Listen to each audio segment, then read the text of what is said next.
बिस्मिल्लाहिर्रहमानिर्रहीम। आप देख रहे हैं एसएसए शेफ़ चैनल। आज हम बना रहे हैं अनार का शरबत। तो शुरू करते हैं ताला का नाम लेकर। आपने 1 किलो के करीब अनार ले लेना, उसके बीज निकाल लेने हैं और 2 अदद चुकंदर ले लेने हैं, उनको काट कर छील कर धोकर वो शामिल कर देना देगची में।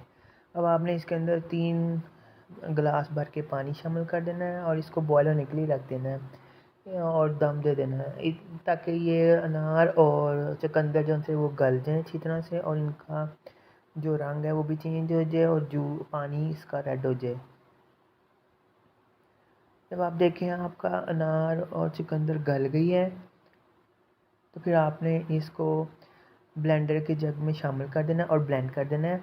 और ब्लेंड करने के बाद आपने इसको छाननी में छान लेना है। अच्छी तरह से छानना है कि इसमें से जो मोटा मोटा गुदा है वो ना शामिल हो और सारा जूस निकल जाए और जूस को निचोड़ कर अच्छी तरह से निकाल लेना है। अब जब जूस निकल जाएगा तो फिर आपने इसको देगची में वापस शामिल कर देना है और नीचे से चूल्हा जला देना है ताकि वो बॉयल होने में आ जाए। और आपने इसके अंदर तकरीबन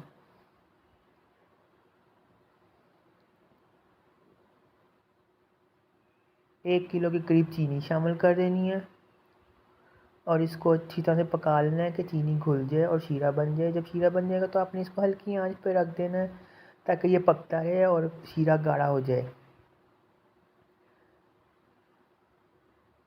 अब आपने इसके अंदर तकरीबन 3 से 4 अदद लीमों का रस वो शामिल कर देना है और उसको निचोड़ लेना है और छान लेना है और मिक्स कर लेना है।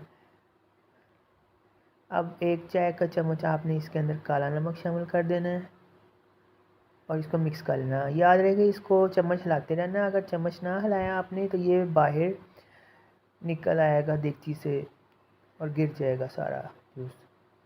तो लिहाजा इस चीज़ का ध्यान रखना है, आपने हल्की आंच रखनी है और जूस के अंदर चम्मच हिलाते रहना है। अब ये जो ऊपर झाग आई हुई है आपने इसको साफ़ कर लेना है क्योंकि ये चीनी डालने के बाद और जूस का जो अंदर हल्की सी गंध होता है वो ऊपर आ जाता है झाग की सूरज में। अब आपने तकरीबन 2 टेबल स्पून भर के टाटरी के शामिल कर देने हैं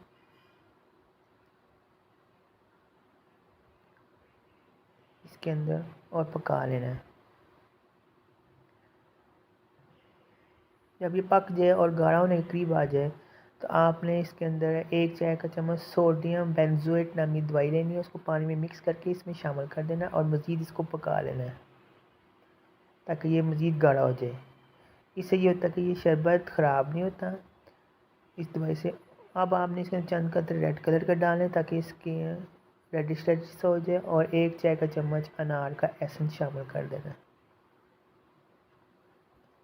और चूल्हा को बंद कर देना और इसको ठंडा होने देना। जब ये ठंडा हो जाएगा तो आपने इसको बोतल में भर लेना। लीजिए, मज़ेदार अनार का शरबत तैयार है।